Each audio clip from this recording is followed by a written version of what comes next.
If you listen to the world's richest investors, you'll hear completely contradictory advice. Bill Ackman says you need to do massive research projects. Howard Marks says don't try to be a genius, just stay in the market. Financial media takes these conflicting soundbites and packages them together as a single, universal billionaire blueprint. They sell the idea that you can somehow follow all of this advice at once. But combining these mismatched philosophies is a recipe for disaster. If you try to take Warren Buffett's long-term patience, but apply it to Grant Cardone's strategy of taking on high-risk debt, you're going to bankrupt yourself. So today, we're throwing out the standard top 10 list. Instead, we're decoding these famous rules to reveal distinct investor archetypes. As we go through these, evaluate your own life. Look honestly at the capital you have, the free time in your week, and how much risk you can actually stomach. Financial success doesn't come from picking the best billionaire to copy.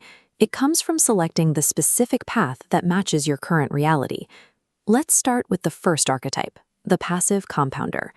This strategy is built specifically for people who have a steady paycheck, but zero time for daily market analysis. Personal finance expert Ramit Sethi advocates for setting up a strict automatic system. You have money sent directly from your paycheck into tax-advantaged accounts like a 401k or a Roth IRA before you even see it. This pairs perfectly with Charlie Munger's foundational rule, learning the joy of underspending your income and rigorously investing the difference. Munger applied this beyond just money. He believed in mental compound interest, dedicating your best hour of the day to improving your own mind before giving the rest of your time to the world. For this to work, you have to follow Howard Marks' rigid rule: avoid market timing entirely. Jumping in and out of the market usually just guarantees that you'll miss the subsequent rise. The trade-off here is obvious.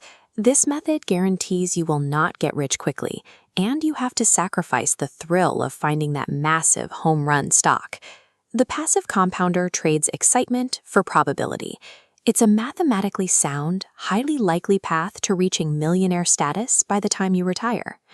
The second archetype is the deep dive analyst. This path is reserved for those who treat investing as a rigorous, highly active second job in pursuit of market anomalies. Bill Ackman's methodology relies on this heavy lifting. He starts by reading dense public filings with the SEC, like 10K annual reports, to build a historical record of a company. But Ackman requires you to go far beyond the paperwork.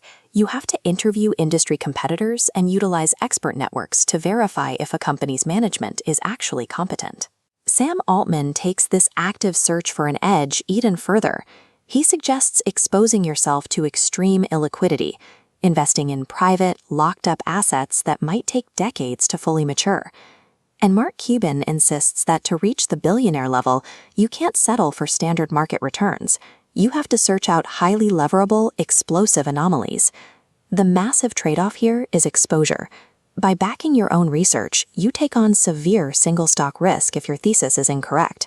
Attempting this intensive strategy with only a casual effort is a mistake. Without putting in the grueling hours, you will lose to basic passive index funds. Our third archetype is the cash flow leverager. This strategy abandons traditional savings completely in favor of acquiring physical assets backed by strategic debt. Kiyosaki built his entire philosophy on the thesis that fiat currency became fake money when the dollar was taken off the gold standard in 1971. He realized the government was heavily inflating the currency to cover its debts while he was serving in the military in Vietnam. So he bypassed traditional financial advice. Instead, he learned how to acquire cash-flowing assets by playing Monopoly. This mindset draws a strict line between types of borrowing. Consumer debt, like buying a Lamborghini, is financial suicide. But Grant Cardone advocates for good debt, where you borrow money to buy income-producing real estate. This strategy unlocks a unique tax advantage. Your tenants effectively pay down the debt for you, while you receive non-taxable income through K-1 write-offs. The trade-off is the heavy operational cost. You face an extreme administrative burden in managing tenants, and you expose yourself to intense systemic risk if the real estate market crashes while you're holding massive debt. Being a cash flow leverager is not passive investing. You are operating a demanding, hands-on physical business designed to outpace inflation. The final archetype is the capital preserver. This approach is designed for those focused entirely on surviving catastrophic events and capturing unpredictable black swan outliers. Ray Dalio structures his portfolio to include 5 to 10% in physical gold, using it specifically to protect against the potential collapse of the dollar's reserve currency status. Kevin O'Leary takes a similar defensive posture with his Shark Tank investments. He blindly spreads his capital across dozens of wildly different private companies, acknowledging that the actual winners are utterly unpredictable. The trade-off of this hyper-defensive posture is a massive drag on performance. Gold produces no yield, and extreme diversification actively pulls down your total portfolio growth. This path willfully sacrifices maximum upward velocity. In exchange, it gives you a bulletproof floor against a total market wipeout. So, which billionaire should you actually listen to? The answer comes down to a concrete decision matrix based entirely on your time constraints. Ask yourself, do you have 10 or more hours a week to dedicate to investing? If your primary wealth engine is your day job or a small business, you do not have the bandwidth for the intensive strategies of Bill Ackman or Grant Cardone. Your move is to follow Ramit Sethi and Howard Marks. Automate your index-signed purchases, accept the market average, and aggressively reclaim your free time. But maybe you are deeply dissatisfied with a standard 40-year retirement timeline, and you demand active control over your wealth.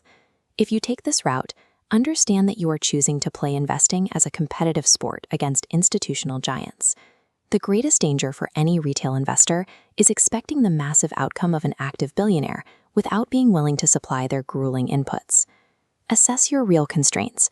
Pick the specific financial lane that fits your life and stop letting the conflicting noise of other billionaires derail your strategy.